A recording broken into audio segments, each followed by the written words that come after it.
परेश आणि यमधर्माचा अवतार विदुर काका, अस्तानापूरचे मालक 3 शिवाजी गजमल दादा, 3 जण मालक. पण या तिघांपैकी आईनं दिसत असताना डोळ्याला पट्टी बांधली आणि लेकराच्या चुका झाकून टाकल्या. खरं तर माईनं आणि बापानं लेकराच्या चुका झाकायला नाही पाहिजे. चुका झाकल्या की त्याचे परिणाम वेगळे होत असतील. पोरग मंदिरात गेलं आणि बूट जर चांगला आणला तर त्याच बुटान पोरग झपकायचं, पुन्हा बूट आणत नाही. पण माय म्हणली बरं झालं, गावाला जाल त्या बापाला काम येईल. राहू दे, गावातली इथली इथं जुना घालते पण चांगला आणलाय मोठ्या माणसाचा. गावाला जाल तर बाब्या असाच आणि जाय माय चांगला. कालांतरानं बाब्या ATM फोडू लागला आणि मग बाब्याला तिकडं नेलं त्या आखुड्या चेडीवर. माय म्हणली महाराज मग बाब्या आखुडीच चेडी घालायला. म्हणलं 7-8 दिवसाला तुला पण नेणार आहेत जरचं ताम. त्यानं तो पण नाव घेतलंय. संस्कार असले पाहिजे, संस्कार झाकायला नाही पाहिजे. बरं गांधारीनं चूक केली, बरं गांधारीनं चूक केली. अक्कसर म्हणायची माझी लायकी नाही. पुराण सांगते, पुराण पुराण पुराण. धृतराष्ट्राला दिसतच नव्हतं पोरं मोकार आहेत म्हणून. हो पण माईल डोळे होते. नाव माहित नाही तुमच्या मागचे, कालिदासची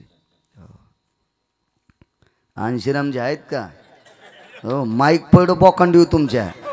हो या बाई याच्यानं. आणि पुन्हा रगील माणूस महेशो कीर्तन कोणाचं ऐकायचं नाही. काय दुसऱ्या कीर्तनात काय गाणे असतात का? विठ्ठला विठ्ठला विठ्ठला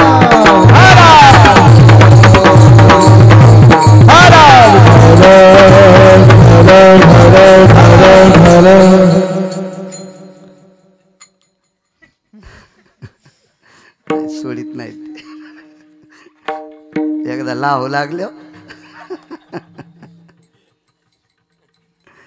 योग असा आला, मालकाला दिसत नाही म्हणून डोळ्याला पट्टी बांधली. आपला माणूस तणाला आला मस्त, पट्टी बांधली डोळ्याला. तिला विचारलं का पट्टी बांधली? माय मालकाला दिसत नाही म्हणून मला जग पाहायचं नाही. याच्यात पतिव्रता असती होय? त्याला पतिव्रता म्हणत असते. मला जगच बघायचं नाही. मूर्खपणा केला. 3 पुराण विरोधात गेले. त्यानं सांगितलं आईला डोळे होते, आईनं लेकराच्या चुका बघायला पाहिजे होत्या आणि ज्याला दिसत नाही त्याला सांगायला पाहिजे होतं आपले पोरक पाप करते त्याला आवरा. पण हिनं चुका बघून पट्टी बांधली, चूक केली. चुका झाकायला नाही पाहिजे. एका घरी मला दूध घ्यायला नेलं, मी जात नसतो पण मी संग यायला नेलं, अजून 2-3 नेलं.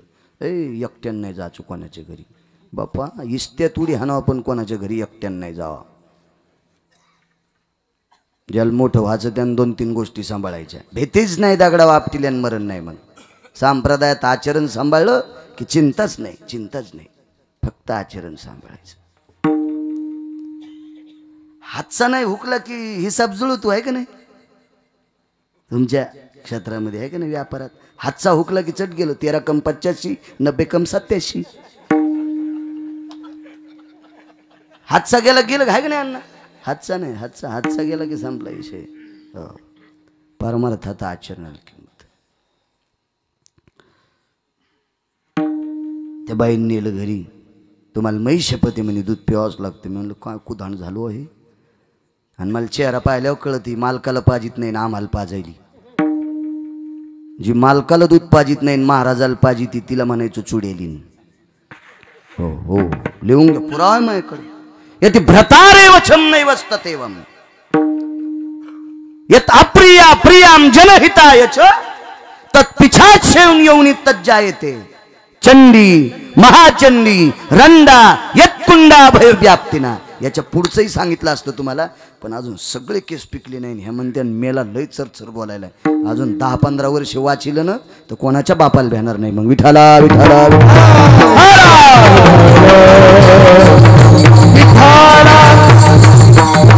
निलं घरी आम्हाला या म्हणे महाराज. झाकायला नाही पाहिजे, झाकल्यावर घाण होती. बरं आता महाराज घरी यायचे म्हणल्यावर शिवाजी बुवा त्या बाईनं असं झाडून काढलं, सडा टाकला, रांगोळ काढली. आणि आम्ही जायच्या आधी 5च मिनिटानं कुत्र्यानं संडास केली रांगोळीवर. कोणाच्या कुत्र्यानं केली काय माहित, पण केली. आता त्याच्यावर नाव थोडंच असतंय कोणाचं कुत्रे म्हणून.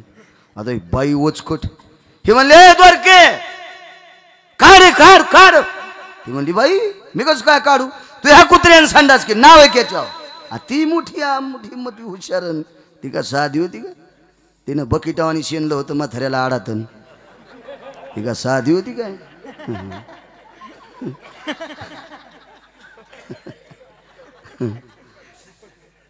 म्हणजे मी नाही काढीत. मग मालक चालले देवाच्या दर्शनाला, तर मला जिनं दूध प्यायला बोलिलं ती काय म्हणती, अहो कुठं निघालात दर्शनाला, मग जा तवरक इतकी घाण काढा. तू काढणं मी नवी साडी नेसली आणि ते म्हणला माझ्या अंगाव का धोतर नाही का. अशा काही काही काही काही भजनात पुढं आणि मालकाचं घोडं. भजन नाही केलं तरी चालेल पण मालकाला देव मानीचा. हो बाय म्हणते मेला आमच्यात नांगर फिरितो, तुम्ही बी नीट नाही राहा का. तुम्ही संध्याकाळी घरी येताना बुटाड हरपून येतात, त्या येड्या आहेत का तुम्हाला मालक म्हणायला. तुम्ही निदान बुट तर घरी आणली पाहिजे, कुठं वाडा पत्ताच नाही. याच्यात बुटानं यालाच आणलं लोकांना आणि पुन्हा मग तू बायकोनं मला मालक म्हणा.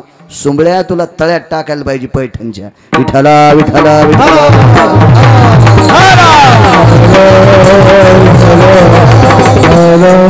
त्या बाईला वाटलं आता लग्नातला शालू नेसला काय कुत्र्याची घाण काढावती, परसात गेली टोपलं भर माती आणली त्याच्यावर टाकली.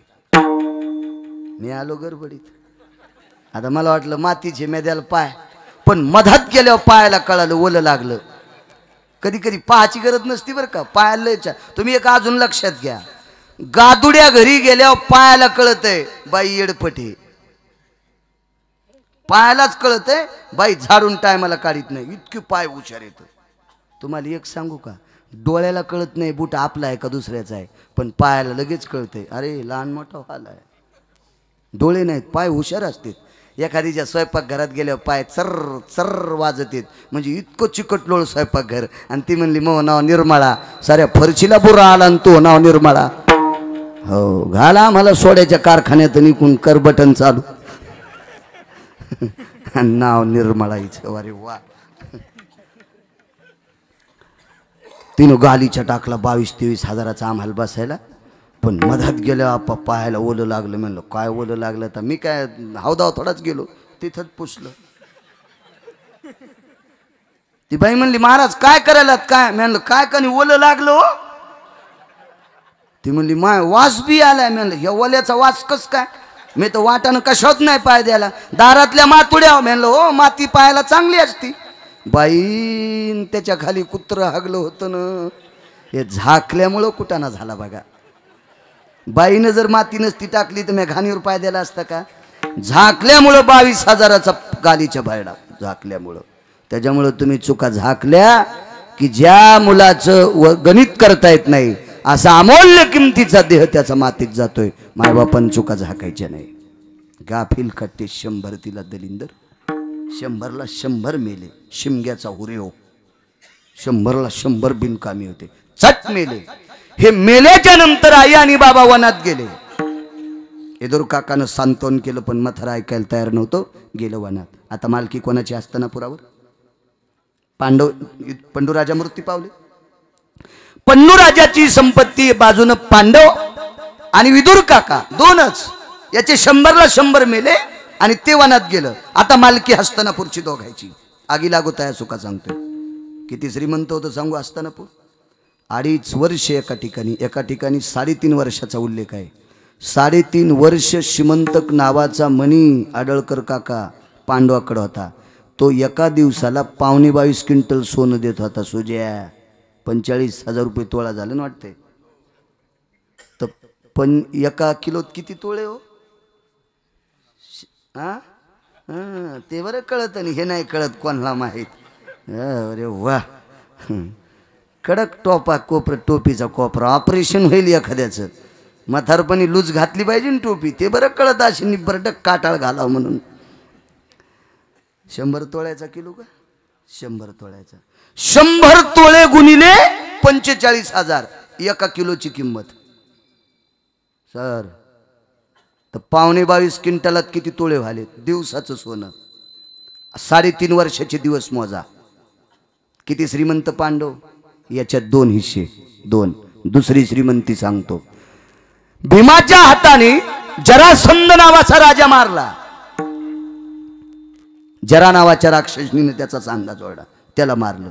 22,000 राज्य त्याच्या आश्रित होते. सगळी संपत्ती पांडवाकडे. नंबर 3 ची श्रीमंती. पांचाल नरेश द्रुपद राजा, द्रौपदीचे वडील, एक मुलगा मृत्यू पावल्याच्या नंतर जमीन जर सोडून दिली तर बाकी सर्व प्रॉपर्टी त्याच्यातली अर्धी द्रौपदीला देऊन टाकली भाऊबीजीच्या दिवशी. किती श्रीमंत पांडव. हस्तिनापूर किती श्रीमंत. 2,500 वाडे गणेश तात्या. 2,500 वाडे. वाडे किती मोठे. एका घरी बसलो मी. बसा म्हणले महाराज. मी जांभळी देऊन असं अंग ताणल्याबरोबर भिताडच पडलं.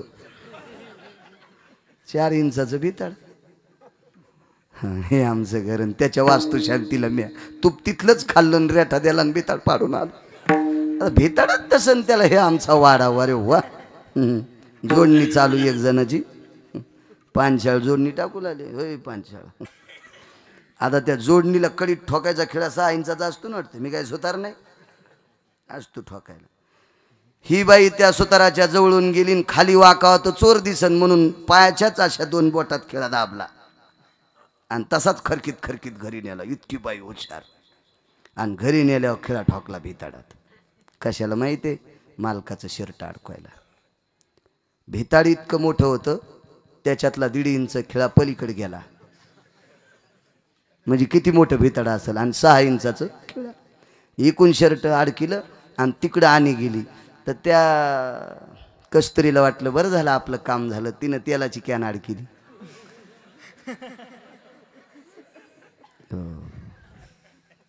चतुरीचं पोरग तिच्या वाड्यात खेळायला. आणि ते वापस येऊन म्हणलं आई भाग्याच्या आईनं आपल्या खेळाला तेल अडकिलं. हिनं खेळा उपसून घेतला. तिचं तेल मोरीत. हे आपले घर आपले घर आपले घर आपले. गाडी चालायची बैलगाडी भिताडावून. असे 2,500 वाडे. 2,000.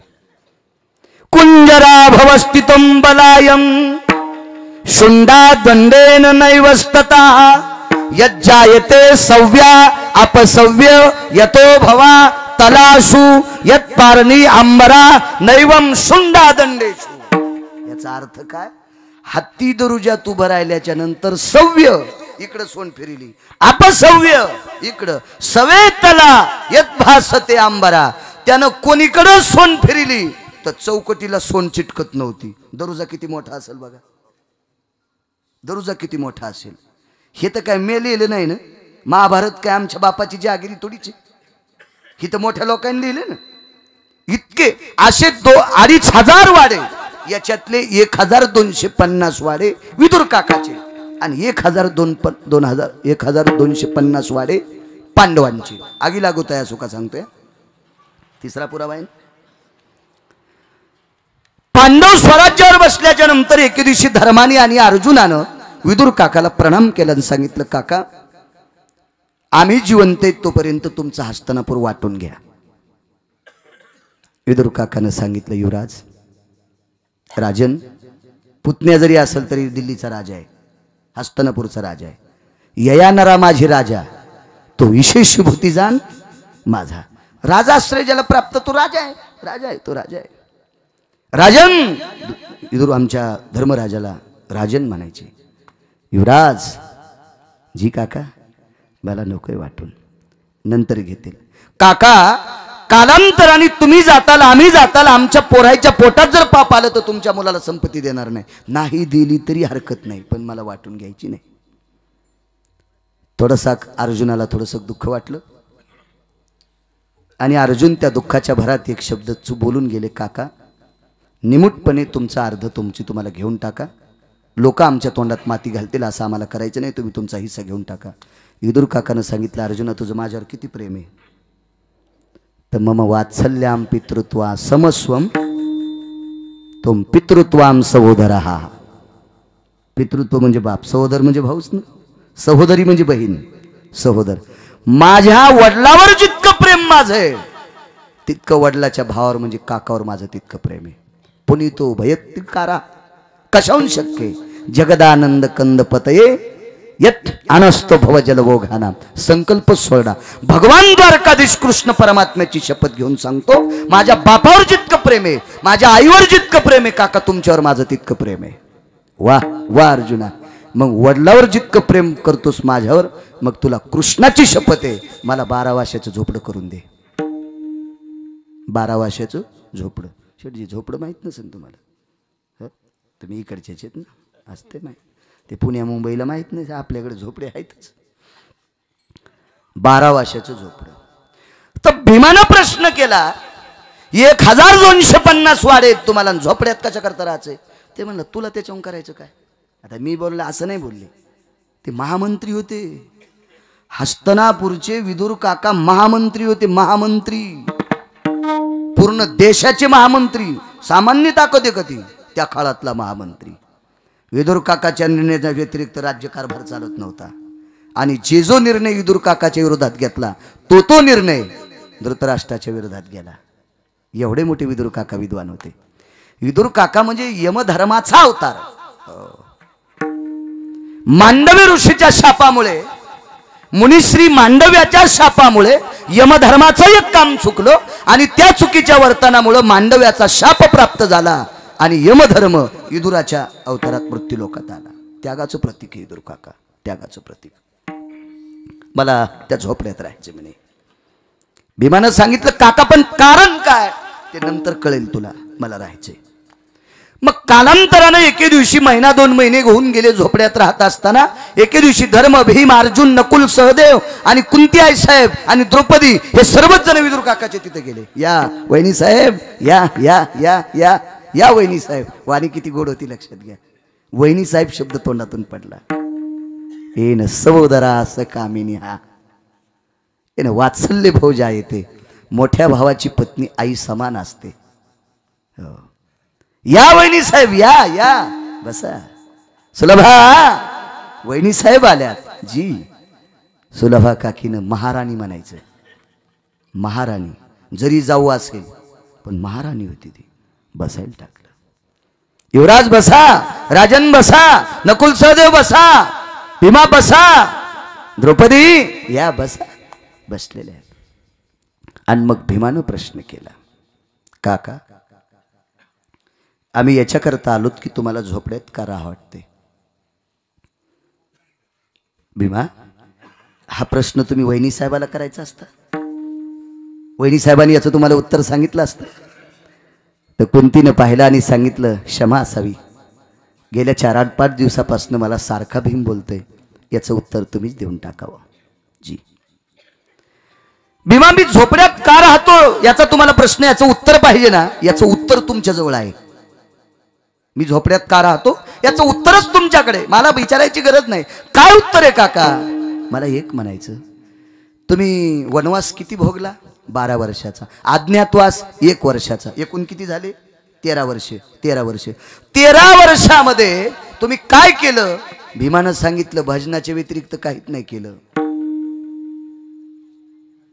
पाहती पांडव अखंड वनवासी, पाहती पांडव अखंड वनवासी, पाहती पांडव अखंड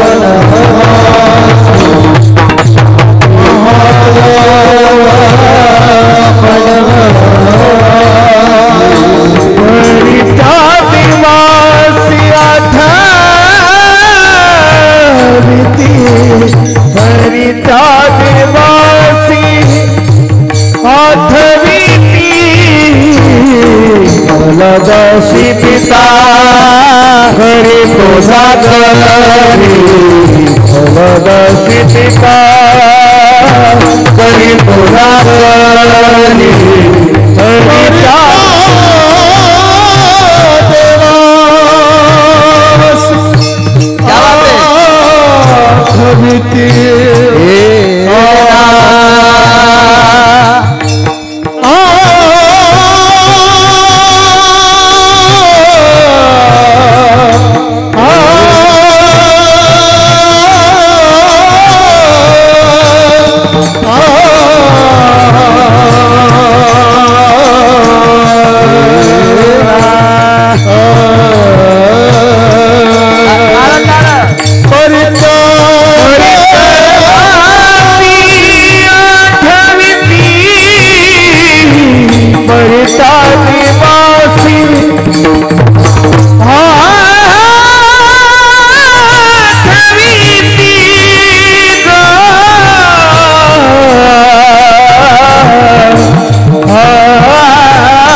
वनवासात सुद्धा भजन करत होता जी. तर द्रौपदीने एक त्याचा दुसरा पुरावा मांडला. येन ब्रह्नडा भव भ्रतारेवच. ब्रह्नडा म्हणजे बाई. नृत्य शिकवायचं काम विराट राजाच्या नगरीमध्ये उत्तर नावाचा मुलगा विराटाचा, या उत्तराला कथक नावाचं नृत्य शिकवत होती ब्रह्नडा. साडी नेसलेली बाई होती. ती बाई नव्हती, तो माणूस होता. तो जगातला 1 नंबरचा नर होता. आपण 100% नाहीत. कारण आसाराम आप्पा खोटे का होत नाही. आपल्याला वक्षस्थळावर स्तन येतं, ते अर्जुनाला नव्हते. पुरुषार्थयुक्त अर्जुन, पण साडी नेसली त्याचंही पाप झालतं एकदा, म्हणून त्याला साडी नेसायची वेळ आलती. हो, साडी शक्यतो नेसली नाही पाहिजे माणसानं. स्त्रीचा वेश नाचे जो कोंबडा, आणि किती जन्म हिजडा होईन म्हणले ते पुढं. विठाला विठाला विठाला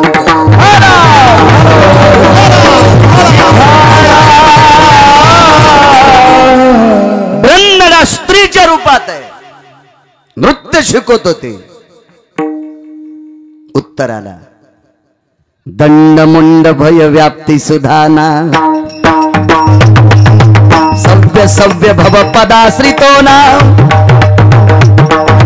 तालव्याना भय जायन्ते अंगुली भवतति यथा सुधा यत संगाना भय व्याप्तीना कथकं भवतति जायन्ते कथकं भवतति जायन्ते कथकं भवतति जायन्ते. हे नृत्य शिकवती. एकादश भव दंड मुंड भव त्रिशूलधारी यतो जया वृष्णीर भयतति व्याप्ती सुधा कालंत खंड भव सुधोजना. गोड असते. तुम्हाला कळत नसेल पण कानाला गोड वाटत असेल नाही का. बरे तुम्हाला कळत नाही तेच बरे. तुम्हाला कळाल्यावर मला नाशिकला जावं लागेल डबे उचलायला. बरे असेच चोर पंक्चर होत जा.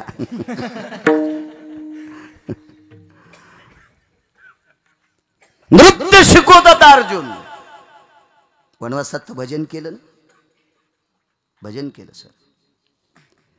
पण द्रौपदीनं डोळे पाण्यानं डबडबले आणि विदुर काकाला सांगितलं, काका माझ्या अर्जुन नावाच्या पतीला जे डोक्याला केस होते लांब, ते आलेले नव्हते, ते लावलेले होते. त्याला काय म्हणतात महिलांना? गंगावन. गंगावन गंगावन म्हणतात. तसा स्त्रीच्या डोक्याच्या केसाचा टोपच अर्जुनाला लावलेला होता. कारण अर्जुन खोटी बाई होता ना. त्याला 1 वर्षाचा अज्ञातवास त्या कौरवाला कळू नये याच्याकरता द्रौपदी शैरंध्री या रूपात होती. भीमबल्ल होते, धर्मकंक होते, नकुल सहदेव घोडे आणि बैल पारखी होते. बैल आणि घोडे पारखायचा नाद होता नकुल सहदेवाला. घोडं कसं पारखायचं सांगू तुम्हाला, त्याच्या पारखणं सांगतो बरं का, आपलं नाही. आपल्याला नाही ते आगावपणा करायचा.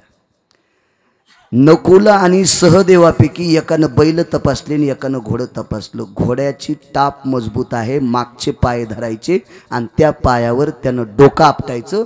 टापा जर फुटल्या तर समजायचं युद्धाच्या कामी नाही. डोक्यानं टाप फुटत होती गाफील वऱ्याची. काय बैल तपास घोडे तपासायची ताकद असेल ते, आणि बैल तपासायचे. शेती इतकी सोपी नाही बरं. शेती बुद्धिवान माणसाचं काम आहे, गाफील माणसाचं काम शेती नाही. हो, बुद्धिवान बुद्धिवान. बैल कसा असावा, सगळा कारभार तंतोतंत. एक जणानं असं येठण गुंडाळलं की जसा गाईचा जहार पाळलाय. हे रे सुंबळ्यान, मला शेती लय खास येते, थोतरी धानायला पाहिजे तुया. गाईच्या जहारावानी येठण दिसायले. असं येठण आवळायचं आणि खोटीला अडकवायचं आणि इकून मसड बांधायची. झटके देव देव मेली पाहिजे, पण येठणाचा आढा नाही सुटला पाहिजे. त्याला म्हणायचं शेतकरी. बाई कळती अंगणावून, शेतकरी कळतो अंगणावून. बाई किती निर्मळ आहे तिचं अंगण सांगते. घरातले कोण पाहिले, कोलव्याला किती गुर्रा आलाय तर अंगणात कळती बाई किती निर्मळ आहे म्हणून. एका बाईने मला दूध घ्यायला गेलं म्हणे, या न महाराज. मी म्हणलं मी बाहेरचं घेतच नाही महाराज, मी इतकी निर्मळ आहे, गिरणीवाल्यानं आंघोळ केल्याशिवाय दळण आणत नाही. आधी त्याला विचारते तू आंघोळ झाली का, आणि मग मी दळणाचा डबा नेते. मी इतकी निर्मळ आहे. मी म्हणलं बरं महाराज तुम्हाला माहिती आहे मा कसा स्वयंपाक असतोय. मी दळण वाळू घातल्यावर काठी घेऊन बसत असते, चिमणी तर बसू देत नाही. कुठेही पाखरं बसते तर दळणावर बसते, मी पाखराला बसू देत नाही, इतकी निर्मळ आहे. आणि घरी गेल्यावर 14 नातू, एक बसून आलं की लगेच दुसरं बसायला, आणि ते झाकायला बचक भर राख. रक्षाम विष्टा संरक्षिता ततम विलेपनम यतम यत अतिथी देवो भव स्वागतम प्रचिद्दाः. ते राखुंड्याचा ढिगलाचा कपके आणि चुलतीतच होती. हळूच कुण वारं आलं आणि त्याच्यावरलं राखुंड दुधात गेलं. प्याच्या आधीच उलटी झाली. अरे बाप रे बाई. आणि गिरणीवाल्यानं आंघोळ केल्याशिवाय दळण आणत नाही, आणि दळणावर चिमण्या बसू देत नाही. मी म्हणलं बाई हे राखुंड मधात. महाराज ते देवाघराचा मळा आहे. मी म्हणलं मी काय वांजे का बाई, हो तूच पी दूध हे आणि आंघोळ कर माय. विठ्ठला विठ्ठला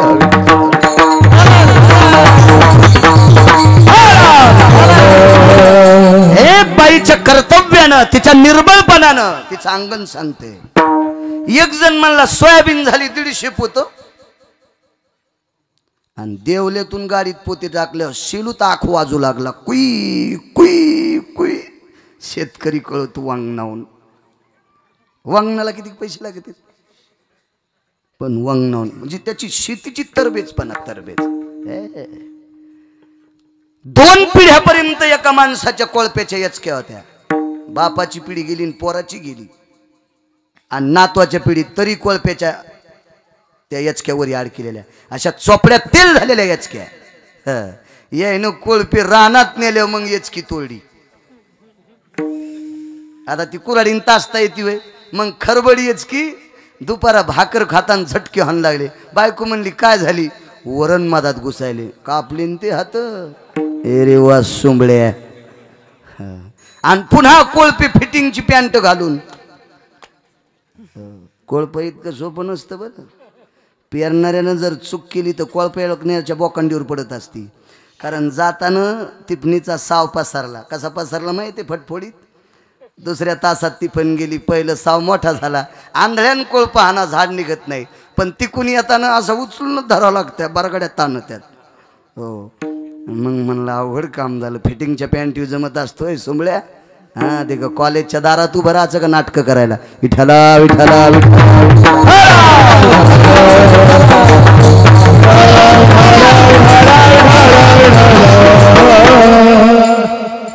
काय सांगू लागलो. हा बैल बैल बैल कशा असं बैल. बैल ओळखायची ताकद. तरबेज तरबेज. मस्त बैल आणले. 1,15,000 हळीहून. काय बैल आहेत. लोक म्हणले काय आमच्या इथली गुलपशाड झालेली दोरकी म्हणली बाळू काय बैल आणलाय अण्णा तात्या. बापा काय बैल. मी म्हणलं हिला एकच गुलू पण बैल दिसायले. अरे मी म्हणलं द्वारका काकू नसतंय तसे बैल त्याच्यावर नसतेत बघत. तर लगेच चतुरी म्हणली तुला लय कळत कीर्तनाच सांग जाय. वचकट बोलणार बाय आमच्या इथले. मी म्हणलं अरे नाही रे चतुरा काकू दिसण्यावर नसते बैल धरून पा. धर ना मग. आमचा पिपळाच्या मळ्यात कापसात बैल धरला. एकच झाड जिथं नाही ठुलं. बैल तासाच्या बाहेर जात नव्हता पण साळी कुटीत होता. कळालं ना. मागचा पाऊल फिरून टाकीत होता कापसाच्या मणक्यावर फिरून. मी आणलं मंठ्याच्या बाजारात मी रे हे कडब्याला काळे बैल कडब्याला. याला शेती म्हणते शेती. हे काय गाफील माणसाचं काम आहे का शेती. तंत तंत. एक जण रोजदार लावला. ते म्हणले या लयच पेरता येते. मांडी घालून येटण घालू लागला. मी म्हणलं ममुल्या घरी होय घरी होय घरी घरी. तू जियावारी उभासला सुंबळ्या मांडी घालून येठण घालीत असते का रे सुंबळ्या. तू लायकीच आहे का कोळपे धरायचे आहे. बैल पारखायची ताकद. घोडे पारखायची ताकद. द्रौपदीनं सांगितलं काका माझ्या अर्जुन नावाच्या पतीला जटा लावलेल्या होत्या. केस लावलेले होते. पण कधी कधी एकांतामध्ये ब्रह्मडेच्या केसाचा गुंता काढण्यासाठी अर्जुनानं द्रौपदीकडे जावा. द्रौपदी जी, एक काम चुकीचं केलं, याच्याकरता स्त्रीचा वेश घ्यावा लागला.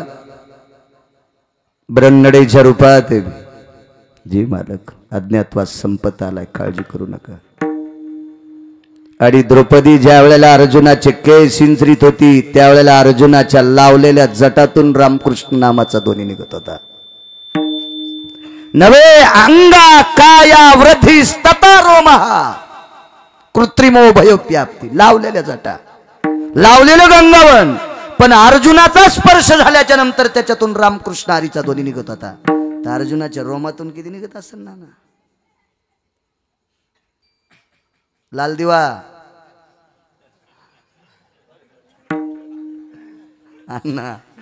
अर्जुनाच्या रोमातून रामकृष्ण हरीचा ध्वनी निघत होता. काय भजन केलं? इतकं टोकाचं भजन, इतकं टोकाचं भजन. आणि या भजनाच्या बदल्यात आप्पा हस्तनापुरातलं राज्य पंढरपुरातल्या मालकानं दिलं पांडवायला. लिपणे सर त्याच्या कृपेने भेटले. जर कृष्णानं पांडवावर कृपा केली नसती तर एकदाही राज्य भेटत नव्हतं. 23 अजिंक्य लोक होते तिकडच्या पक्षात. अजिंक्य लोक होते. अजिंक्य 23 कौरवाच्या पक्षात अजिंक्य लोक होते. एक पुरावा सांगू का लहानी सर? दिवसभर कृष्णाला अर्जुनाचा रथ जर निमुटपणे हाणायचा असेल तर सकाळी भीष्माचार्याचं दर्शन घ्यावं लागत होतं. भीष्माचार्यांचं दर्शन घेतल्याशिवाय ब्रह्मांडाचा मालक, पंढरपुरातला मालक अर्जुनाचा रथ आणू शकत नव्हता. त्याच्या एका बाणातच रथ जळाला असता. पण आधी आशीर्वाद घ्यायचे मग रथाव. मग पाठीशी घातला आपण पुढारा झाला, मग सारथी झाला. ते आशीर्वाद. इतके माणसं जय होते, इतके ज्येष्ठ माणसं. कौरवाच्या पक्षामध्ये युद्धातला शिव होता. शिव कर्ण. कशाला म्हणायचं शिव माहिती? अगा कामासक्त केशरी, कामानं व्याळून गेलेली शिवीन. आणि तिच्या पाठीमाग शिव लागला, पळू लागला. शिवीन आणि शिव सन सन सन सन पळू लागले. तेवढ्या अवकाशात कर्ण त्याच वनात होता. आणि त्या सिंहानं कर्णाकडे बघितल्याबरोबर सिंहाचा काम संपून गेला. ज्याच्या चेहऱ्यावरचं तेज बघितल्याच्या नंतर सिंहाचा काम संपतो, त्या अर्थी कर्णाचं तेज किती मोठं असेल कल्पना करा. सूर्यपुत्र होता तो. दुर्वासाच्या कृपादाने 5 मंत्र दिधले त्याने. मंत्र सूर्याचा जपला, कर्ण तो पांडव रे पहिला. जाताना पाऊस होय आपण आता बघू ना. आणि तुम्हाला एक सांगू का, संचेनच संच मारली. राजकारणात बी संच लिखित झालं की ते झोपत. हो, संच माणसं खराब असली की बाजूला केली पाहिजे. म्हणणं बापू म्हणणं. कुंती सांगती देवाला कुंती सांगती देवाला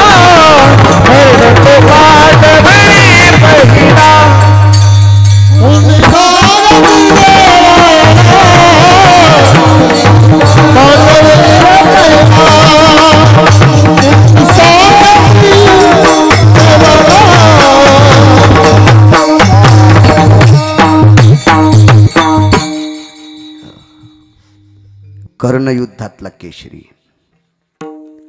मंत्र सूर्याचा जपला, कर्ण तो पांडव रे पहिला. तेज होतं सूर्याचं तेज. आणि असा 23 अजिंक्यपैकी कर्ण तिकडं उदार होता. उदार उदार. कर्णाचं उदारत्व एक नंबरला आहे. भानुमती नावाची बाई देवदर्शना करता चालली. भानुमती दुर्योधनाच्या बायकोच नाव होतं भानुमती. मला त्याच्या 100 तिच्या जावायचं नाव माहिती. मला काय तिथे इलेक्शनला उभं राहायचं नव्हतं, पण मी पाठ केल्या. हो ना, दे वाचायचं लक्षात राहते. इथं बसलेल्या कोण्याच माणसाला माहीत का शिव्या येत नसत्या. कारण तुम्हाला सांगू का, कोणी दिलेल्या जरी तुम्ही ऐकल्या तर तुमच्या ध्यानात राहत नाही. मी देऊ का 2-3? आकाश सर उद्या सकाळी फोनवर तुम्हाला एक देतो, पण ती तशी नाही देता येत म्हणा.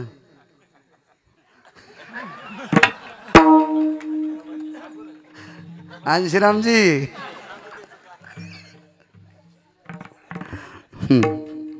भानुमती नावाची दुर्योधनाची पत्नी देवदर्शना करता चालली. काय काय हितासलो लोकायचं या वागण्याची शैली किती गोड होती बघा ना. भानुमती देवदर्शनाला चालली आणि पंढरपुरातल्या मालकाने एका महाराजाचं रूप घेतलं आणि कर्णाला भिक्षा मागितली. येन सत्रा भव पुनिता द्रव्या अकिंचनस्ततेवच. सत्र चालू आहे, अन्न सत्र. द्रव्य माझ्याकडे कमी आहे, मला द्रव्य पाहिजे. आता कर्ण आणून द्या आप्पा. दुसऱ्याची तर भाकरी खात होता कौरवाची तर, आणि कौरवाला विद्वत्तेचे शूर पाढे शिकवत होता. पण कर्णाने विचार केला, या महाराजाला जर काही नाही नेलं तर आपण ज्याच्या भाकरी खातो त्या राजाला पाप लागते. माणसं हुशार किती जवळ असावं पा. आणि मग कर्णाने विचार केला, या राजाला पाप लागू नये, आपण त्याच्या भाकरी खातोत काम नीट करावा. एका दाशी वयस्कर होती, तिला सांगितलं, बाई राजकुमाराच्या पत्नीच्या अंगावरचे दागिने काढून घे. आणि त्या भानुमतीच्या अंगावरचे दागिने दाशीनं काढून घेतले. तिनं सांगितलं, इतक्या रस्त्यात कस काय? कर्णानं मागितलेत. तिला माहित होतं आपला मालक कर्णाला मानतोय. देऊन टाकलं गठुडं आणि महाराजाला सांगितले, गठुडं घेऊन जाय. फक्त गळ्यातलं मंगळसूत्र जोडे घेतले नाही, कारण सौभाग्यवती स्त्री होती. आणि सगळे दागिने दिले. घरी गेल्यावर तनतन करू लागली, कोण येतो कर्ण? आपल्या घरच्या भाकरी खातो, रस्त्यात मला दागिने मागितले. दुर्योधन म्हणला, तो नशीब चांगलं, पुढच्यान धन मागितल्यामुळं तो दागिने दिले. पुढच्यान जर बाई मागितली असती तुला दिला असतो. कारण दुर्योधन हुशार होता. कर्णानं जे केले ते हिताचं केले. विदुर काकानं महामंत्र्यानं प्रश्न केला, यद् हो तेजोपुत्र. हा तेजोपुत्र म्हणजे सूर्यपुत्रा. कशा करता एका पतिव्रता स्त्रीच्या अंगावरचे दागिने काढेस? म्हणला, महाराज जर आलेला साधू सत्व घेऊन गेला असता तर या राजाच्या बोकंडीवर पाप बसला असतं. मी ज्याच्या भाकरी खातो त्याचं काम नीट करावा याच्याकरता दुसऱ्याचे दागिने न देता राजकुमाराच्या पत्नीची दिलेत. काय वावगं केलंय? तर विदुर काकानं पाठ थापतील ती पाठ कर्णाची. वा म्हणले पठ्ठ्या, तो कर्ण होता, तो कर्ण. अशी माणसं अजिंक्य. आणि या लोकांची राख करून पांडवाला गादी दिली. कशा करता माहिती? फक्त भजन केल्यामुळं. वनवासात भजन. पहाती पांडवा खंड वनवासी. झोपी गेल्यावर अर्जुनानं भजन करावा. भजनाची ताकद. झोपड्यात विदुर काका का आगी लागोत आहे असो का? आता कुंतीला विचारलं, द्रौपदीला विचारलं, द्रौपदी तो भजन किती केलं? तिने सांगितलं, काका घरून ज्या दिवशी माझ्या एका मालकानं अंगाला राख लावली होती, पांडवांनी अंगाला राख लावली, एका मालकाच्या हातात खडे होते, एका मालकाच्या हातात गारगुंडी होत्या, आणि धर्म आणि अर्जुन गारगुंडी उधळीत चालले होते. याचा अर्थ असा होता, हे शिकवलं होतं विदुर काकानं की हे भीष्माला कळावा, आत्ताची आत्ता हे रोखावा. पण भीष्मानं रोखलं नव्हतं. खडे आणि गारा उधळीत चालले होते. या विकोपानं कालांतरानं युद्ध होणार आणि खडे गारा उधळणं याचा अर्थ असा होता की या युद्धात हिरे सुद्धा मारणार, मोठे मोठे हिरे सुद्धा जाणार. भीष्म हिरा होते. हा हिरा हिरा. कर्ण हिरा होते. द्रोणाचार्य हिरा होते. कृपाचार्य हिरा होते. काय द्रोणाचार्यांची ताकद! येनो भयो काया श्रीतम भूतलो. शरीर जमिनी उठवलं आणि आत्मा स्वर्गात गेला. आणि यम धर्माला विचारलं, बेटा मोह पोरगो मारतू? तौरक द्रौपदीच्या भावानं त्याचं शरीर कापून जिकडं तिकडं फेकलं आणि वापस आलं. यमाच्या थोतरीत हाणायची ताकद द्रोणाचार्य. द्रोणाचार्यानं अर्जुनाला विद्या दिली, संग्रामे हरुजिंतीला. काय ताकद!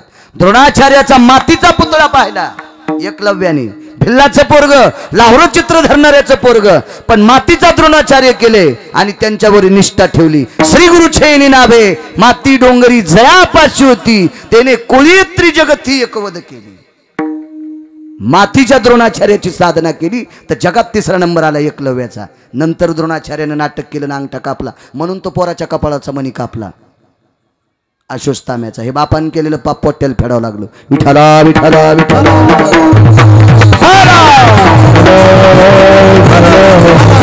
एवढे शूर माणसं त्या पक्षात, तरी पांडवाला गादी. यानं बेईमानी केली भजन करणाऱ्यासाठी. भजन करणाऱ्याच्या पाठीमागे इतकं राहते. देखोनी दक्षिणा आहे ना अति घोर, भीष्मे ऐकताची उत्तर, काळाशी सारोनी या दूर, आणि स्वशरीर रक्षिले. 22.5 दिवस या मला पायथ्याची उभं केलं. ही ज्याची ताकद ते भीष्माचार्य. पण मारले हो कोणासाठी? भजन करणाऱ्या पांडवासाठी.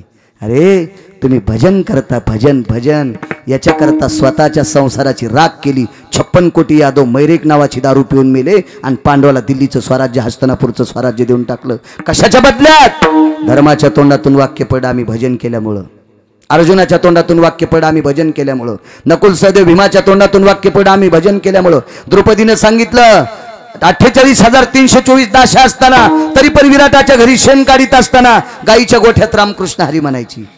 गाईच्या गोठ्यात रामकृष्ण हरी, मुक्त स्थितीत. शेणाचं टोपलं नेऊन टाकताना रामकृष्ण हरी, जात्यावर दळताना रामकृष्ण हरी.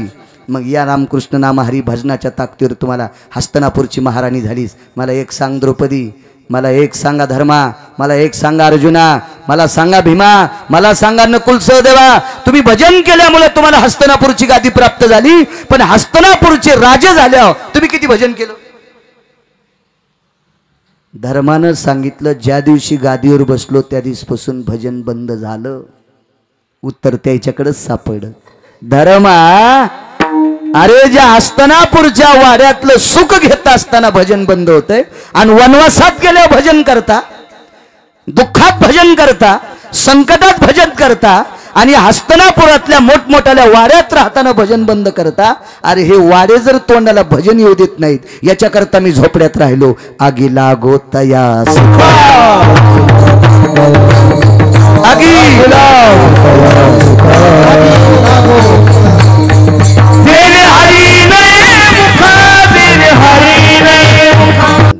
आणि मालकानं बी मोकार गडी सांभाळायची नाही बरं का. मोकार जनावर पण सांभाळायची नाही. आगा वृषभावर उडे. फक्त अर्थ सांगणार नाही, तुम्ही समजून घ्या.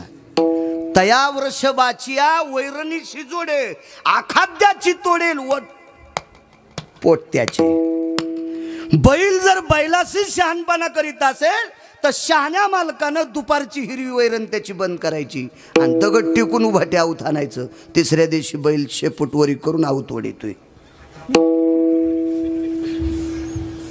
तर खराब काम करणारे माणसं पटकन मंठ्याच्या बाजारात इकायचे, म्हणजे सोडून द्यायचे. मी या मताचा माणूस आहे. मालकानं बी पानचट गडी नाही सांभाळले पाहिजे. कधी कधी आपण दूध काढायचं. 10-15 गायी आलेल्या आहेत, नका लय मोठं निघणं, पण आपल्या चहापुरतं निघावं ना. 15 गायी आल्या, वासरू बांधलेले, गायीच्या काशीत दूध आहे. वासराला सोडीनत म्हणून त्याला पिता येणं, आणि याला काढता येणं म्हणून काळाचे आठ वासायले. म्हणजे वासरात आणि याच्यात काय फरक आहे? अरे तू या पुरतं तर तुला काढता यावं ना. याचं नाव मालक असतं, याचं नाव मालक. ज्या क्षेत्रात जाताना त्या क्षेत्रातला माणसानं राजा व्हावं. ज्याला शेती करायची त्यानं शेतीतला राजा व्हावं. ज्याला परमार्थात याचं त्यानं परमार्थात अपूर्ण राहिलंच नाही पाहिजे. कारण समोर बसलेला माणूस किती विद्वान असेल हरिबुवा हे सांगता येत नाही. म्हणून गप्पा हानीत असताना जरा हिशोबात बोललं पाहिजे. विठाला विठाला विठाला.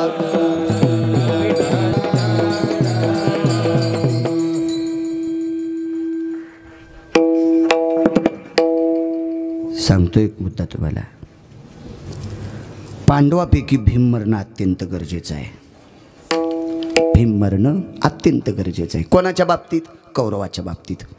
भीम मरणं हा अत्यंत गरजेचा आहे. का मारायचा भीम? कारण 5 भावापैकी भीम हा शक्तिशाली होता. 1 आडमुठ होता. 2 भीमाला आडमुठ म्हणणं गिरगावकरची क्वालिटी नाही बरं का लाडन साहेब. महाभारत सांगते कधी भीम काही काही गोष्टी चंचलपणात करून जायचे. आडमुठपणा होता. आणि आडमुठ माणसं मोठा एका लहाने मोजितच नाहीत, खपकाच सुरू असतो त्याचा. म्हणून कौरवाच्या लक्षात आलं बेटा हे मरणं लाटे आणणं गरजेचं होतं, गरजेचं होतं. आणि दुःखतीनच जोपर्यंत कळत नाही का तोपर्यंत पुढच्याचं काहीच हातात येत नाही. दुःखतीनच कळावं माणसाला, दुःखतीनच. एका बाईच्या मालकाला लग्नाला जायचं उद्या, आणि त्याला झाला कावीळ, सोप्या भाषेत सांगतो कवळ. लय अडचणीत कशाला हात घालायचा, अशा प्रकारे मग त्या ठिकाणी बरं का. आणि काय बोलू आता, आणि त्या ठिकाणी ते सांगायचं होतं, खपकन सांगणं सुंबळ्या, विठाला विठाला विठाला.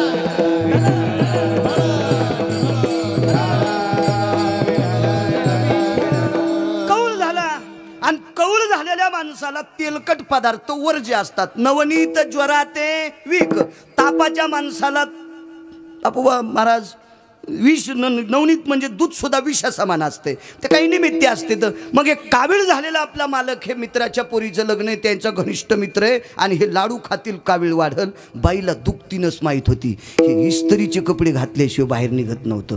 काही काहीच्या कपड्याचा थाट पावा, घरी 12 तिळू फिरतो. काहीची टोपी इतकी कडक असती, फेकून आणली की ऑपरेशन होईल, बायको सातारबाईचा कापूस याचायला. त्याच्यावर काय नसतं, त्या कपड्यावर कधीच जायचं नाही. आणि कपड्यानं जर माणसाची श्रीमंती झाली असती तर लय लोक कपडे घालते. 150 रुपयाला पॅन्ट लय भारी भेटती मुंबईला. मी लय गेलो कीर्तनाला, आता मी घालीत नाही म्हणून आणल्या नाही, नाहीत मला सुद्धा आणा वाटू लागल्या, पण कोणाला घालावं घालीतच नाही मी. विठाला विठाला विठाला.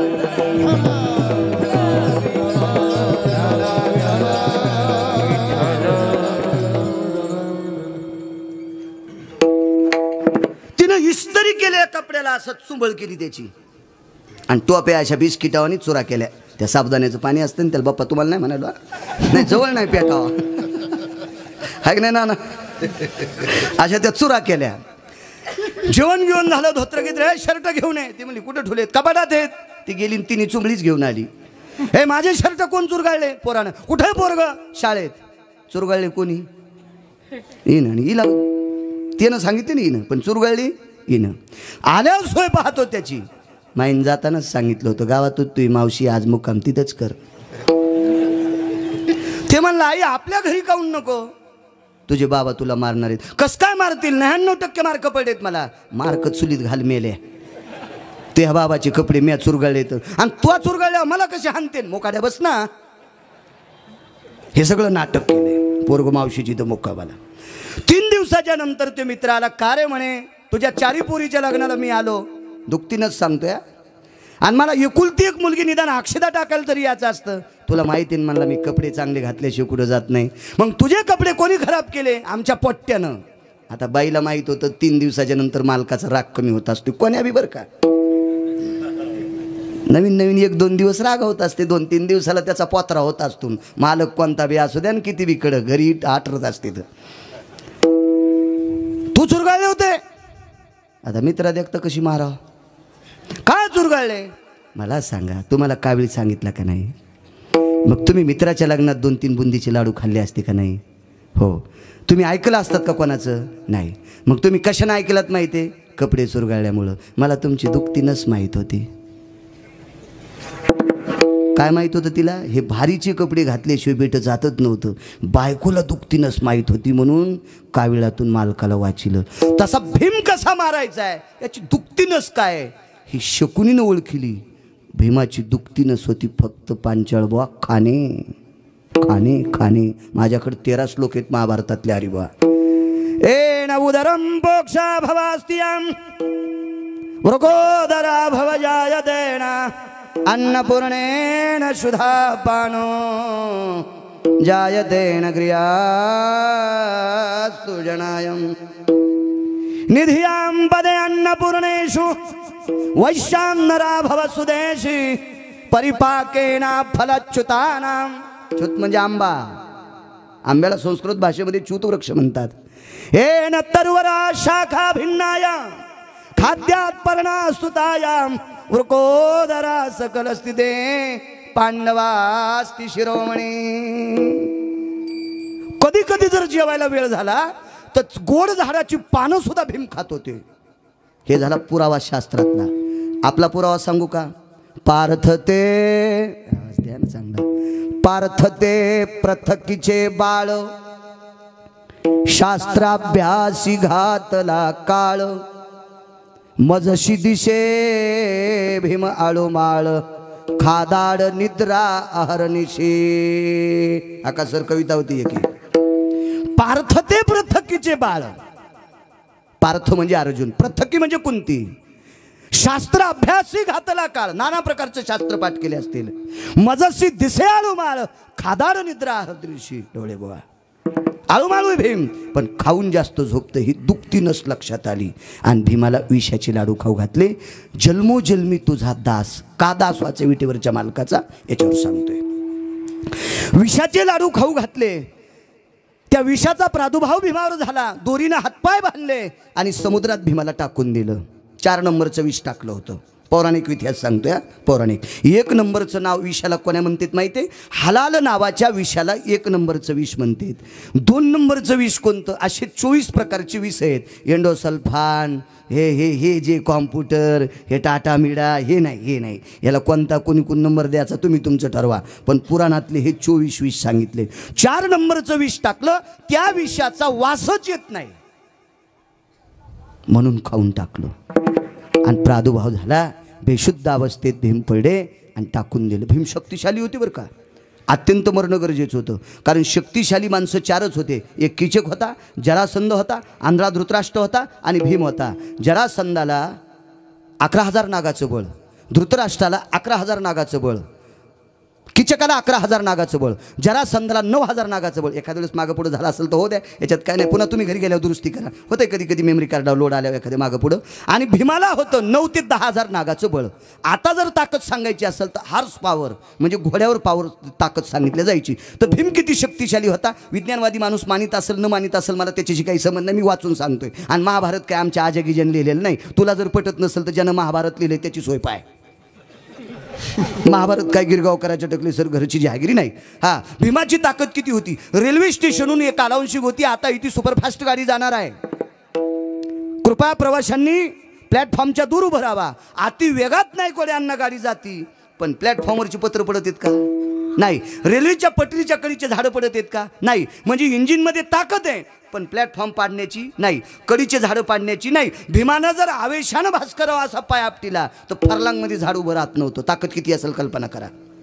ही भीमाची शक्ती होती. याच्या पलीकडचा विषय सांगतो. लपंडाव 3 प्रकारचा असतो. 6 प्रकारचा लपंडाव आहे. त्याच्यातला 3 प्रकारचा सांगतो. अडचणीत एक खेळतात, झाडावर एक खेळतात, पाण्यावर एक खेळतात. मी खेळला अजून कोणताच नाही, फक्त वाचिलाय. 6 प्रकारचे, पण ते 3 दुसऱ्या कीर्तनात सांगू. जर पुढच्या वर्षी बलिलं तर मला आवडतं तर पुन्हा येईल. विठाला विठाला विठाला.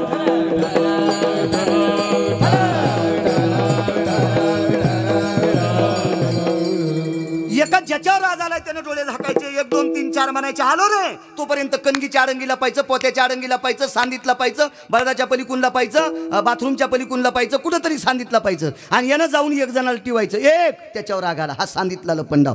पाण्यातला लपंडाव. ज्याच्यावर राज आलाय त्यानं कडेला उभं राहायचं. ज्यांच्यावर राज नाही त्यानं पाण्यात बुडी मारायची. आणि यानं पाण्यात बुडी मारून 1 जणाला धरायचं. 1 नंबरचा हा रास्त्याच्यावर. हा पाण्यातला लपंडाव. झाडातला लपंडाव. ज्याच्यावर राग जळाजे त्यानं खाली उभं राहायचं. ज्यांच्यावर राज नाही त्याने वरी फांद्यावर जायचं. 1 2 3 4 5 म्हणायचं आणि त्यानं झाडाचा बुंथा रेंगून वरी जायचं. तोपर्यंत हा ज्या फांदीवर जाईन त्या फांदीवर त्यानं तिकडे उडी हाणायचं. आणि वरच्या फांदीवरल्यानं येणं उडी हाणत असताना शेंडी पकडायची. ही पराकाष्ठा भीमाची करीत होते. कोण? कौरव. भीमाची शेंडी तुटली. धर्माला सांगितलं काय करावं. अरे नको, ते भाऊ येत आपले, तुझ्यात फार मोठी ताकद आहे. विटेवरच्या मालकाला म्हणजे द्वारकाधीश कृष्ण परमात्म्याला सांगितलं देवा माझी शेंडी उपटिली शकुनीनं, काय करायचं. देवानं सांगितलं तुझ्या ताकदीनं सगळं खरं आहे पण तुमचं ऐकल्याशिवाय कसं करू. मग आता तुझ्यावर राज येणार आहे ना, उपाय तुझ्या हिशोबानं कर. दुसऱ्या दिवशी झाडावरचा लपंडाव सुरू झाला. येऊ का?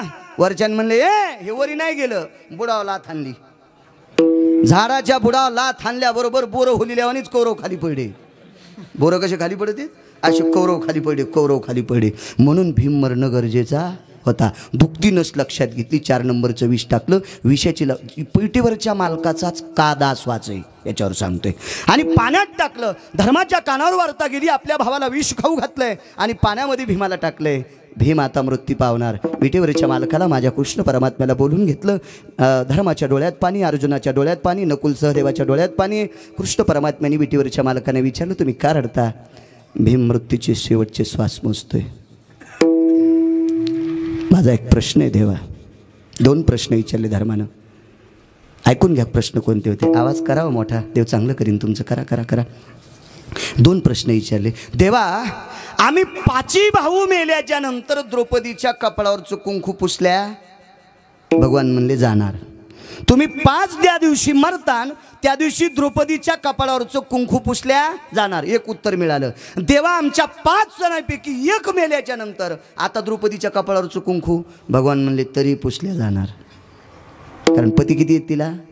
5 5 5. सामान्य नव्हती द्रौपदी.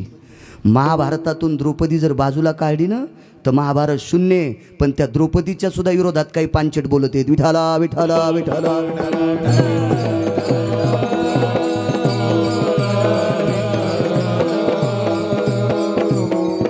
महाभारतातल्या स्त्रिया अधिकारी होत्या बरं का. रामायणापेक्षा महाभारतात स्त्रिया जास्त अधिकारी होत्या. कुंतीची दाशी होती, तिचं नाव होतं नाना बोराडे नाना धात्री. काय बरोबर आहे ना? धात्री कुंतीची दाशी होती. आणि कुंती एके दिवशी कोणतं फुल? क्या बात आहे वा. सुवर्ण चंपक नावाचं फूल कुंती एके दिवशी सुंगीत होती. महाभारतातल्या बायका किती अधिकारी होत्या याच्यावर सांगतोय. म्हणून तर संतांनी त्या स्त्रियांचं वर्णन करत असतानाच कुलवान स्त्रिया म्हणलंय. ज्या घरी कुलस्त्रिया राज्य राणी व संपत्ती, या भारताच्या स्त्रिया. म्हणून तिथून प्रबोधनाचा स्थितकाल आलेला आहे. हे तुमच्यावरलं फार मोठं आहे. ती धात्री नावाची कुंतीची दाशी आणि कुंती सुवर्ण चंपकाचं फुल सुंगीत होती. या सुवर्ण चंपकाच्या फुलामध्ये 23 गंध आहेत. 23 गंध. गंध म्हणजे श्वास. त्याच्यातला एक गंध आहे मृत्युगंध. मृत्यू चुकून बोललो. मृत्युगंध. एका पाकळीचे नि भये, मृत्युगंधाचे नि सोये, द्विगंधाची लाघवे लवणाश्रिता. दुसरा गंध लवणाश्रित म्हणजे लोणचं. तिसरा गंध सांगू, आगा सारवलिया भिंती जने तया मृत्तिकेची सुगंधुकेने. हे त्रिपाकळीची लेणे सुवर्ण चंपका. बस झाले 3च. आता जास्त कशाला ऐकायचं, पुन्हा विसरून जातील. हा, एक गंध कोणता होता? रोहिणी नक्षत्रामध्ये बोराडे साहेब पहिला पाऊस पडला की जमिनीतून एक सुगंध येतो, त्याला मृदुगंध म्हणतात. सुगंध असतो नाना तो सर अति सुगंध घ्या वाटतंय. एखादं फुल सुद्धा घ्या वाटत नाही बापू बुवा, पण तो सुगंध घ्या वाटतंय दत्ता बुवा. इतका सुगंध नंबर 1चा. दुसरा सुगंध कोणता सांगितला? लवणास्तित मिश्रितान च्युत वृक्षा भवे. च्युत म्हणजे आंबा, वृक्ष म्हणजे झाड, तताम फलाया म्हणजे त्याचं फळ, त्याच्यापासून लवण म्हणजे मीठ टाकून केलेला पदार्थ, त्याचं नाव लोणचं. हे अडचणीतलं ऐकू नका, हे सोडून द्या, फक्त लोणचं ध्यानात धरा. हे मागचं इचकायचं मला नाद आहे. तुम्ही नका इचून इकते. नाना मला एका दिवशी म्हणले संस्कृत कसं काय कळत? म्हणलं कळत असतंय ते. विठाला विठाला विठाला. दुसऱ्या पाकळीतून जो सुगंध येत होता तो लोणचाचा येत होता. तिसरा सुगंध सांगू, दसऱ्याच्या दिवशी उभं पुढं घर म्हणतात ना, बुडापासून वरी रोज सारवीत येत. ते डोक्या इतकंच असतंय सारवण पोत्रा. पण दसऱ्याला उभं पुढे घर सारवीत येत एक, आणि सुतक संपल्यावर उभं पुढं घर सारवीत येत एक. पण दसऱ्यामध्ये जे घर सारितात, ज्या दिवशी मातुड्याचं सांगतोय, आताचे घर नाही. घरं सारिल्यावर त्या घरामध्ये 5 ठिकाणी कुंकाचे बोटं उडीत येत. आबा त्या घरात सुगंध किती सुंदर येतो. हा, ते एक सुगंध त्याच्यात होता. पाकळ्या किती होत्या पुन्हा दुसऱ्या कीर्तनात सांगल. आता हे सुगंध जास्त कोणाला आवडत येत माहिती आहे? गर्भकाला भव कामिनी स्थिताया पुत्र रत्न भव कन्या जने आदिष्ठिता भव संग काला स्थित कामिनी भवन जय स्थितो मंगला भव स्थित प्रणिना पुरुषा संग भव जायंतेना वासना भवति तत्रिताजिनाया पुत्र भवंती निसगज्जनो. हे सुगंध गरोदर स्त्रीला आवडत असतात. आणि कुंती ही जेवणाला भुकाळ होती. ती लवकर म्हणायची स्वयंपाक झाला का. पण हे सुवर्ण चंपक, बायका किती विद्वान होते याच्यावर सांगताय. मी बाजूला सरकलो हे ध्यानात ठेवा. मी पुन्हा येणारे जन्मोजन्मी तुझा दास. मला नाद एक कट हाणायचा पण उलथू देत नाही. मला दुसऱ्यानं कट हाणल्यामुळं मी चुरा झालतो, नाही तर मी नव्हतं चटक. मी जर चालवायला असतो तर अपघात नसता झाला. विठाला विठाला विठाला.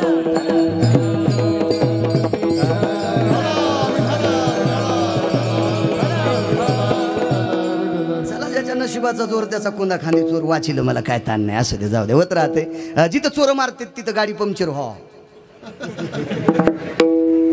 शेठजी, जिथं चोर हाणतेत का तिथं गाडी खराब हो. पण 2च मिनिटात ओळखीची गाडी हो. काय करायचं चोराचं घेणं?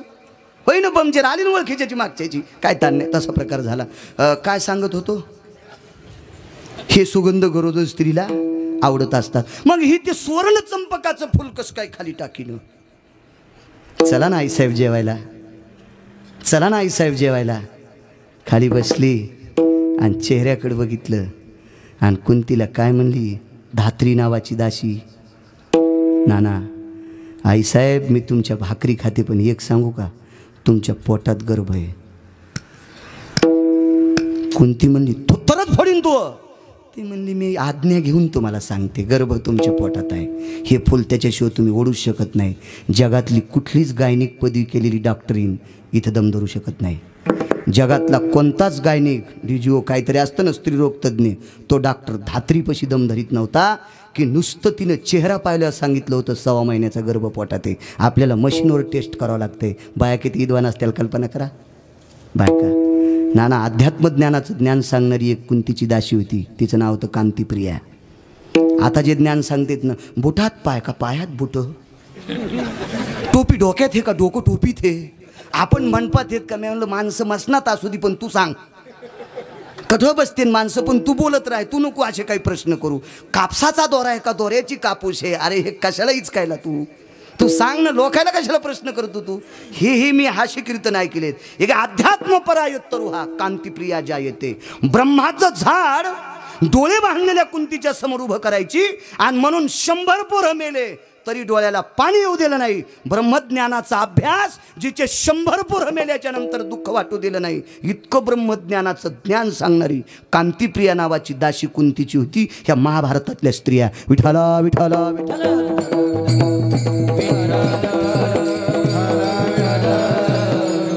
मला वाचा वाटते बरं का. आमची पोरायची माय म्हणली माय कहा पुस्तकात तोंड. आता मी ऐकून घेतलं, फुरसानाचं ऐकावं लागत असतं, विलाद नसतो त्याला. काय करता, आपल्याला जर हे ऐकायचं नव्हतं तर लग्न करायचं नव्हतं. मागणं पुढं फुफुटा उडा. आता बायकाचं ऐकावंच लागेल ना. ती म्हणते माय कहा पुस्तकात तोंड.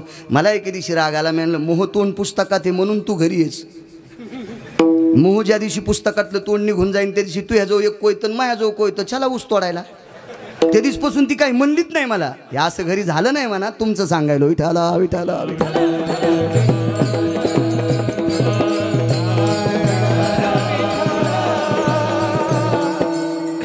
हुशार बायका असतात. चला देवाला प्रश्न केला. 5 मेल्याच्या नंतर द्रौपदीच्या कपाळावरचा आनंद्याप्पा कुंकू जाणार, करवा शेठ जाणार. आणि एक जरी पती मेला तर मोरे साहेब कुंकू जाणार. म्हणून आम्ही रडतो देवा, आम्ही चौघ जिवंत असताना, पती जिवंत असताना बायको विधवा पाहणं. राजेंद्र काका किती शोकांतिक आहे. माणूस मेल्याच्या नंतर बाई विधवा होत असते, पण पती जिवंत असताना शिवाजी बाबा बाईच्या कपाळावर बुका लागला. हे किती चुकीची गोष्ट आहे. विटेवरचा मालकही रडू लागला. जन्मोजन्मी तुझा दासा. रडू लागले मालक. धर्माने विचारलं देवा तुम्ही का रडता. ज्या बहिणीला घाम येऊ नये म्हणून सूर्याला छत्री धरायला लाईत होतो, ज्या द्रौपदीला घाम येऊ नये म्हणून मी सूर्यनारायणाला मी माझ्या बहिणीच्या डोक्यावर उन्हात छत्री धरायला लाईत होतो, आज त्या बहिणीच्या कपडावर बुक्का लागणार. विटेवरच्या मालकाला काय किंमत आहे, द्वारकाधीशाला काय किंमत आहे. समुद्राच्या तीरावर मालक हजर. पायातला काटा कशाने काढीत होते, काट्यानं. विष कशाने उतरत असते, विषानं. डॉक्टर बोराडे साहेब कुत्रं चावलेल्या माणसाला इंजेक्शन देतात.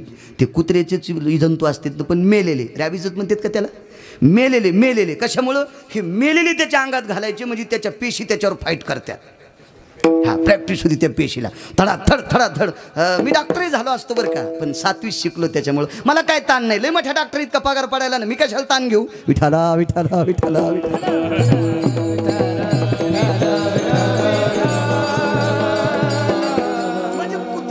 विष उतरायचं असेल डॉक्टर साहेब काय लागतं, विष. आणि विष जरी उतरायचं असेल तर विषच लागतं. विष.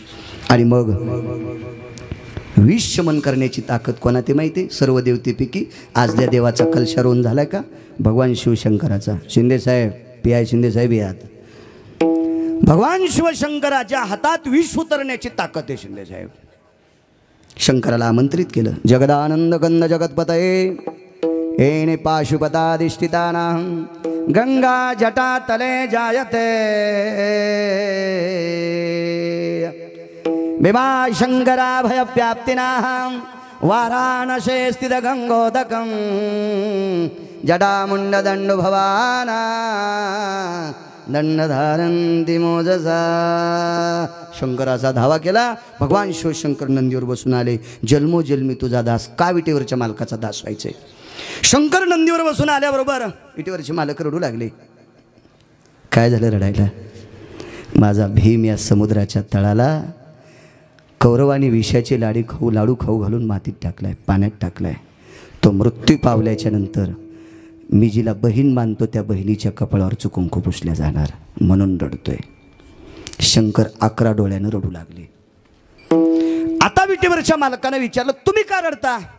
तर शंकरानं सांगितलं, भजनाची सुरुवात मी केली. कोणी केली भजनाची सुरुवात? शंकरानं केली. कोणीच सांगायचं नाही मी 50 वर्षापासून वारी करतो. मुकाट्या बस. एक जण म्हणला मी ज्ञानेश्वरी वाचतो, मग हान तू काय आम्हाला?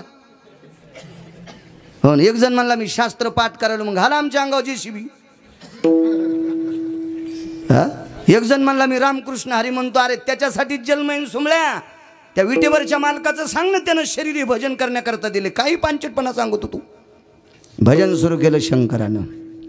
मग मी भजनाची सुरुवात केलेली ही परंपरा पांडवांनी वनवासात सुद्धा टिकवली. काही म्हणायचं येडेवानी, काही बी. बेल वाया गेले ग बाय बाय, तिकडच घसरून मी या. अरे त्या शंकराचं अधिष्ठान काय? कोण आहे शिवजी? ज्याच्यापासून स्वराच्या पूर्णधार यंत्र. तुम्ही तर गायक आहात. हो, गायक आहात तुम्ही सगळे माणसं. ज्याच्या डमरूपासून स्वराज्य संधान पूर्ण निर्माण होते, त्याचा हा पांचटपणा नकोय. इतका खाली अन्न नकोय आपला देव. मूर्खपणाचं टोक आहे. काही नाही म्हणायला पाहिजे, काही बी नाही म्हणायला पाहिजे. शास्त्रोक्त म्हणावा, शास्त्रोक्त. टाळ वाजता मृदंग रंगला भजनात पांडुरंग, दिदी तेरा देवर दिवाना. पंढरी जावो, आवाज द्यावो गोड. पंढरी जावो प्रेमानं नाहो, झाला पंढरी संताचा मेळ. वाजे मृदंग टाळ, वरी ढगाला लागली. गेलन भजन मातीत सगळं. वैकुंठवाशी नामनिष्ठ खणेपुरीकर बाबा होऊन गेले. हो. स्वराईना गाय आणि रिकामी जागा त्याची माय. मध्ये काय लावायचं त्याला विचारा. त्या परिसरातल्या जुन्या लोकांना मी म्हणू शकत नाही. इतका अधिकारी महात्मा होता, इतका अधिकारी.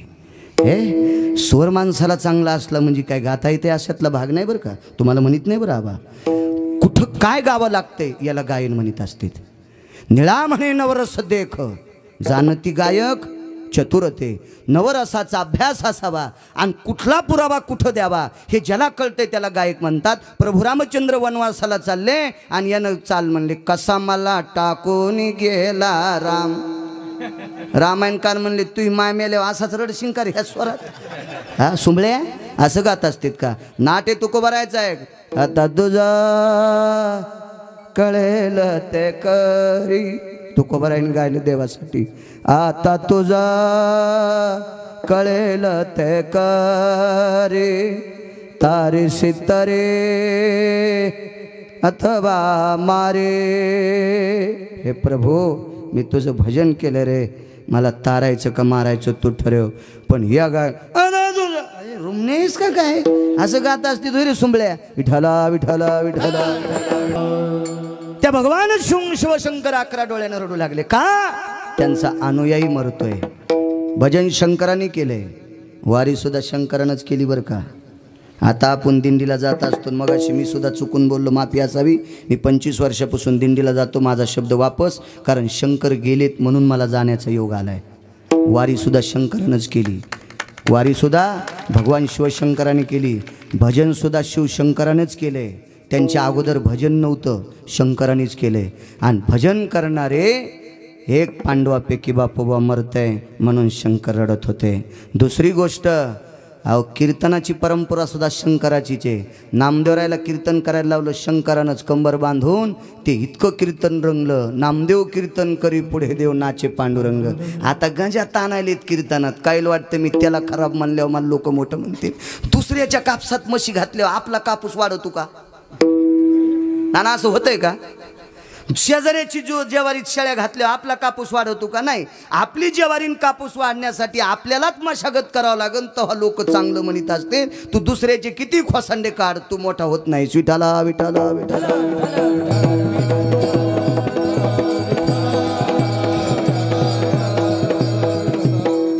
भगवान शिवशंकर रडू लागले. दोघांनी एकमेकाचे डोळे पुसले आणि सांगितलं, आता भीमाला वाचवायचंय, विष शमन करण्याची ताकद शंकरा, तू जन्मोजन्मी तुझा दास, आता पुरावा येईल आपल्याकडं. मला काय नाही, हे उद्या सकाळपासून सांगता येते पहिलंच कडवं, काय ताण नाही त्याचं, काय नाही. लय मोठे पैसे खिशात असल्यावर भाव करायचा नाही. द्या क्विंटल भर गुळ, 10 रुपये खिशात असल्यावर भाव करायची भीती वाटते. त्यांना सांगावं 60 रुपये किलो, थोतरीत आणल्यासारखं होईल ना, ते अवघड असते. मी विद्वाने असं म्हणत नाही बरं का, तुमच्या डोळ्यातून मिळालेल्या आशीर्वादावर गिरगावकर बोलते. ह्या मंडपाच्या बाजूला गेलं की येड्या बाळ्यात आणि गिरगावकरात काहीच फरक नाही. विठाला विठाला विठाला.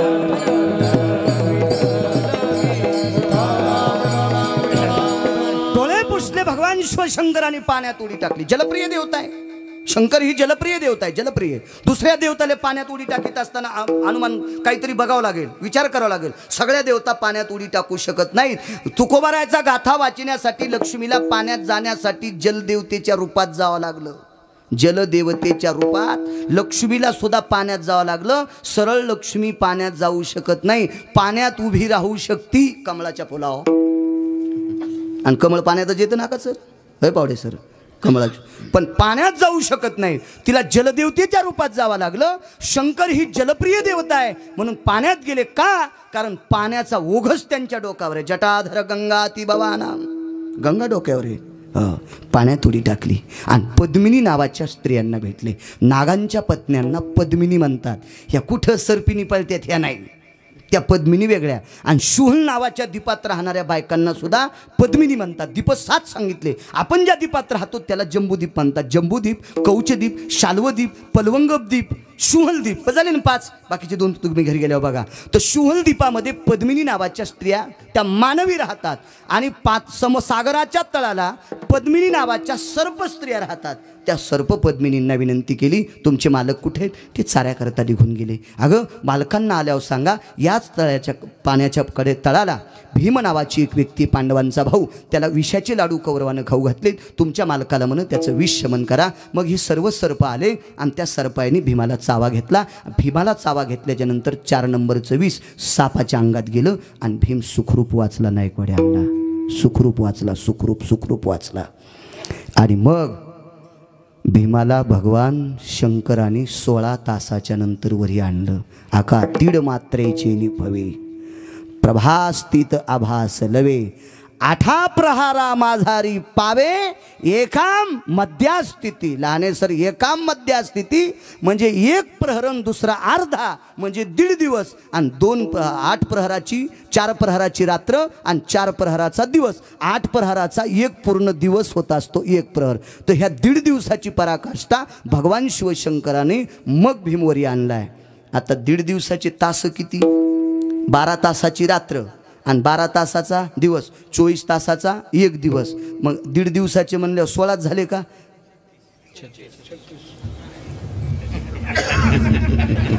ते तर 2 पूर्ण याचे झाले ना दिवसाचे. 12 त्रिक 36 पूर्ण दिवसाचे झाले. पण मधल्या 1.5 दिवसाचा काल काढा. 12 आणि 6 18, 16 तासाच्या नंतर भीमवरी आणला, बाजूला ठेवला. शंकर खाली जात असताना नंदीच्या कानात सांगितलं होतं, नंदी, माझं तर पांडवावर अतूट प्रेम आहे, पण ज्यानं पांडवाला वाचण्यासाठी मला आमंत्रित केले त्या देवाचं पांडवावर किती प्रेम आहे, म्हणून तू जाग्यावर थांबू नकोस. शंकरानं सांगितलं, भीमाला वाचवायला मी जातो, पण तोपर्यंत नंदी धरा. पहिल्यांदा सांगायला पाहिजे होतं, पण आता सांगतोय मी तुम्हाला, काय हरकत नाही. आणि भगवान विटेवरच्या मालकानं नंदी हातात धरला. एका ठिकाणी 16 तासाचा, एका ठिकाणी 18 तासाचा पुढचा पुरावा आहे. शंकराचा संवाद विचारित असताना 2 तास गेले, म्हणजे 1.5 दिवस भगवान विटेवरच्या पांडुरंग परमात्म्याने नंदी धरला. आता याचा दुसरा पुरावा सांगतो. आगा साळुंका भाऊ स्थितेषु इथे देवाम पंचाननहा, शंकराच्या आकार असणाऱ्या पाषाणाच्या जवळ जो पाषाणाचा बैल टेकला जातो त्याला नंदी म्हणीत असतात, आणि पिंडीच्या बाजूला उभा केलेला बैलाचा आकार त्याला बैल म्हणीत असतात. शंकराच्या सानिध्यात असणाऱ्या बैलाला